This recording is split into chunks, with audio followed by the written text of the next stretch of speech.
Good afternoon and welcome to the second press conference. Today's features co-defensive coordinators William Inge and Chuck Morell from Washington.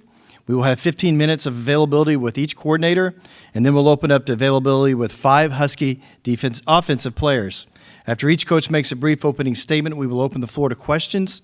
Please wait for the microphone to ask your question and identify yourself by name and media outlet. Coach Inge, would you mind going first? Yes. Hello, everyone. Wishing you all a very happy holidays during this time of the year. It's a great time. We're excited to be able to be here and looking forward for a great game with us against the Texas Longhorns. Coach Morell? Yeah, just echo what Coach Inge just talked about. I'm really excited for our kids. I think they've been through some tremendous things this year and very deserving the opportunity that they have in front of them, and I know they're excited and ready to showcase themselves here on Monday. I will open up to questions. Please identify which coach you're directing your question to.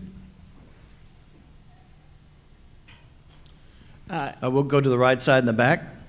David Upton with The Athletic. For both of you guys, when you guys first took over at Washington, what was on the priority list of things that you needed to do to start to try and fix this thing?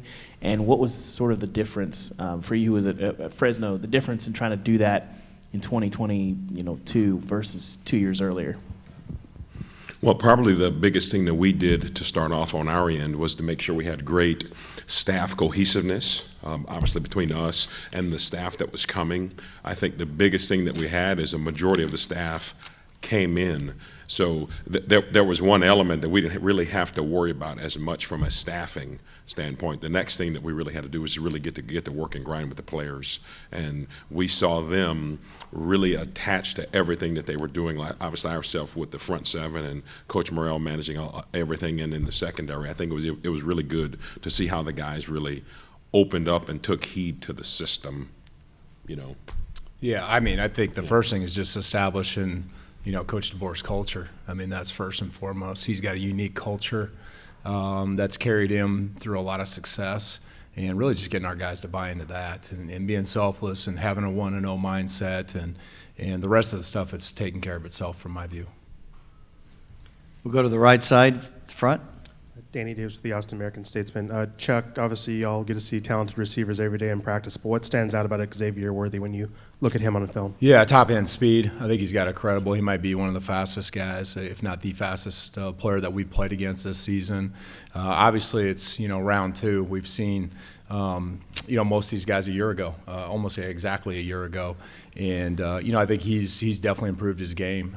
Really involved in their explosive plays, doing a better job, I think, this year of running his route tree, and he's a threat anytime he touches the ball.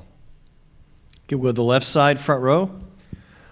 Hey, coaches. Dave Farenthold from the New York Times. We talked yesterday with the offensive side about Montlake Futures, the NIL collective, and the role they played in getting some great players to stick around for another year and not go to the league last year. How did that affect you guys? What was the impact on the defense? Yeah. I mean, obviously those guys do a great job, and I think it's an opportunity where our guys had a feeling coming out of last year. We're going from 4-8 to 11-2, and having an opportunity to have almost everybody back again this year, and in the success we've had this season. And so, I think a lot of guys take a look at, hey, where's my draft status at comparative to an opportunity to come back and play another year, and we're fortunate that we got a lot of our top tier guys back on both sides of the ball. We'll stay on the left side in the second row. Kim Grinolds from Dogman.com up in Seattle. For both of you, 13-0, undefeated, ranked second in the country, yet you're underdogs again. How does that sit with both of you guys and the team? It's okay, because I think, as you know, Kim, it's something that we're used to, and that's all right, because in the end, the only thing we can do is really keep our focus on us, what we have to do, our task at hand, making sure we go out and work, and in the end of the day, try to have a mission to go 1-0 for the week. All right, we'll go to the right. I'm sorry. Go ahead. Oh, go ahead. I'm good. All right, we'll go to the right side, front row. Dan Rayleigh from Inside the Huskies. This is for both coaches. Kyle Flood of Texas described your defense as an NFL-style defense, and he said the front seven is used in a unique manner they don't typically see. What would you say to that? Would you agree with that? What do you think of his assessment? Yeah, I'd agree. I mean, I think we've think about what we've had to defend this last season. Obviously, a lot of respect for the Pac-12 offenses. There's some incredible offensive systems that we face throughout the course of the year, and I think there's got to be a diversity in what you do schematically. There's so many good quarterbacks that we face. I mean, look at all the Heisman guys that are out on the West Coast this year, and if you show them the same picture, the same look, you're going to be in for a long day. And so we've challenged our guys to be multiple in their approach, multiple in our looks, and multiple with every phase of what we do. And I think that's been a net benefit to us when some of the guys, the caliber of opposing quarterbacks that we face throughout the course of the season. Yep, and I would definitely agree with what he said, and probably one of the bigger things is when you have an opportunity to go against some of that in practice on a day-to-day basis, it's going to allow you to be multiple and to become a lot more multiple. So we've had an opportunity to evolve over the last 2 years and put our players in scenarios where they can be able to be successful at the point of attack. All right, we'll stay in the front row on the right side. Thomas Jones, Austin American Statesman, and whoever kind of handles the running game more, or you can answer this question. In the bowl game last year, you had some success against them in their run game. What was the reason for that, and how does Texas look in the run game compared to last year? The run game, they're efficient and effective. I think the biggest thing that for them, their running backs per se.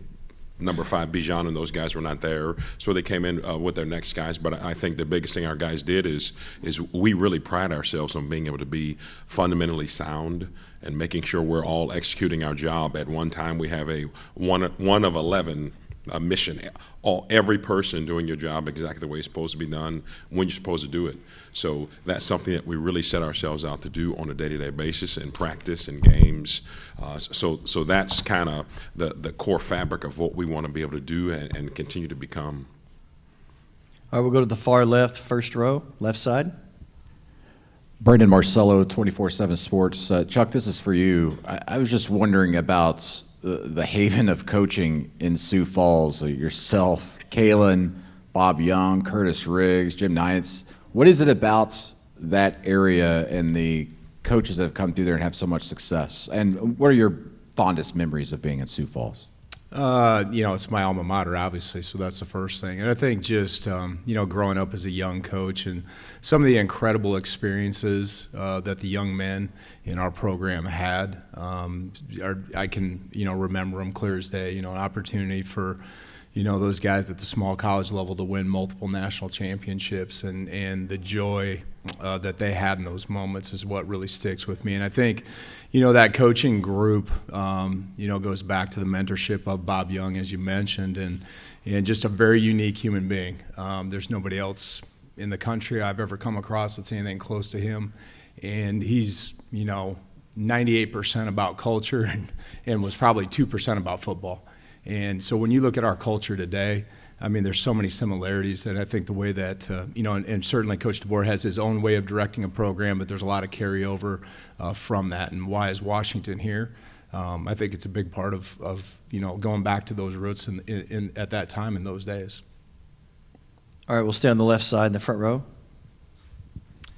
Hi, coaches. Chris Egan, King 5 TV in Seattle. To both of you, there are 9 six-year seniors on this UW football team, several of them on the defense, several of them are starters. Just what have they meant to this team and just all the success you guys have had?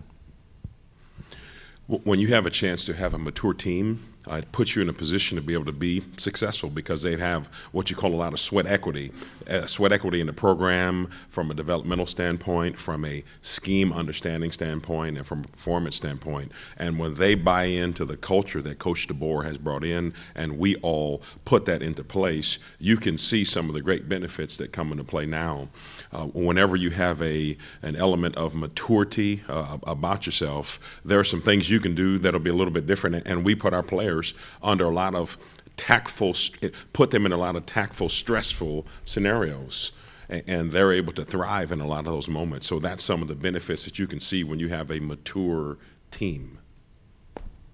Yeah, and I would just add that, you know, the stage is never too big for him. And that's the great thing about having veteran leadership. I think about, you know, over the last 2 seasons and the volume of big games we've played in, the stage is never too big. And it's due to guys that have been through, you know, 6 years of college football that, you know, come Monday night, it's another game. It's an important game, but it'll never be too big for them. All right, we're going to stay on the left side in the middle on the aisle. Hi, Ethan Kilbreth for The Daily. And for either coach, what does this game mean to those veterans who have stuck with Washington and now are able to be in the college football playoff? I mean, honestly, you'd have to ask them. I think I know what they'd say. You know, they came to Washington for a reason, and to see them, you know, have an opportunity that's a program that expects championships, expects to be successful, and to have those guys have an opportunity to go out on top. I mean, what better storybook ending could you write than that? And obviously, you know, the thing we talk about with them all the time is the respect that we have for them for the years and years of training and what Coach Inge said, sweat equity and the blood and the tears that they poured in to the University of Washington. You just wanted to see it pay off for them. All right, we'll stay on the left side. Mike Morell, Seattle Times. For either of you guys, I mean, you talked about the veteran leadership of this team, but for Eddie Ulofoshio, who's, you know, going into his final games at UW, how do you evaluate an impact that transcends tackles and what he's doing on the field in terms of the example that he sets and all the other things that he brings to the program? How would you describe that? Well, there's so many things that he does that you can't put a valuation on it because he is so strong in every aspect. When you talk about one of the first guys in the building on a day-to-day basis, one of the individuals who's probably preparing just as much as a coach when it comes to him being able to be on his daily craft and to see what he had to go through and overcome over the last 2 years, you know, coming back from an injury. It's exactly what you want a young person to be able to endure when you have to attack adversity. He did just that. He stayed on course. He bought into everything that we were talking about from a cultural standpoint, and you get to reap all the benefits because there are a lot of players on a football team that will carry the personality of Edefuan Ulofoshio moving forward when he is not in this program, because he will leave his mark and will have left his mark in this program, and that's one of the primary reasons why we're able to be successful. When you have a leader like him, I think Coach Morell brought this up earlier, when you're about 98% culture, 2% football, well, he is one of those guys that definitely enhances and strengthens your culture. All right, we have time for 2 more questions. We're going to start in the back, right side. Ralph Russo with the Associated Press. Thinking back to when you got here, you guys didn't necessarily flip this roster. And I'm wondering, like, when you're going through that process and you're making those assessments, when did you realize and how did you realize that, you know, I think we have a good group here, we would like to keep it, as opposed to maybe like trying to flip the roster? Yeah, I guess every time you walk into a new environment, I think maybe what's not recognized, you know, from people from the outside is, man, every football coach in America works their tails off. Every one of them recruits like crazy. So, and obviously the coaches that came before us there, they had a lot of skin into it, and they invested their time and their energy. And, you know, I think when we had a chance to sit down and meet one-on-one with the players, evaluate their film, but also get to know them as people, because, like, I know we're hitting on this a lot, but it was really about us getting to know and grow a bond with those guys and show them, you know, that we cared and that we were here to help them be successful, and that this is going to be a player-led operation. And I think it was more about that in the beginning, about building that relationship with our players and finding out which guys fit into the way that Coach DeBoer wants to operate his program as the main priority. And then, you know, certainly over time find out the guys through spring practices and fall camps, you know, that the talent level was there for us to be successful and play great team football. Yep, I would definitely agree there. One of the main things we looked at coming in is when you look at the culture of where all of us have come from, it's being able to make a choice, and we chose them. And with us choosing them, we wanted to keep them around, and we're all about the development of young people. So if you can develop young people in the right way, you get to reap some of these benefits. So that was one of our main premises that we also took upon coming into UW as well. All right, last question on left side on the aisle. Christian Capel from On Montlake. Chuck, you guys got Asa back for the Pac-12 championship game.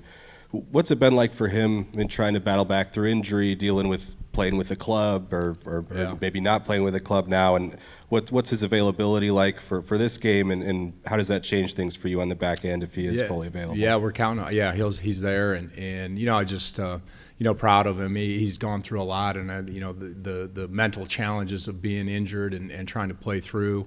And again, he's a ultimate preparer, and having both him and Cam Fab back in the mix here late in the season was definitely a plus for us. And those guys do such a fantastic job of operating in the back half and running the show. They prepare like pros every single day, and it leads us to being really sound in the back half. So it's great having Asa back. Thanks, gentlemen. Thank you, guys. Yep. Thank you. Go Dogs.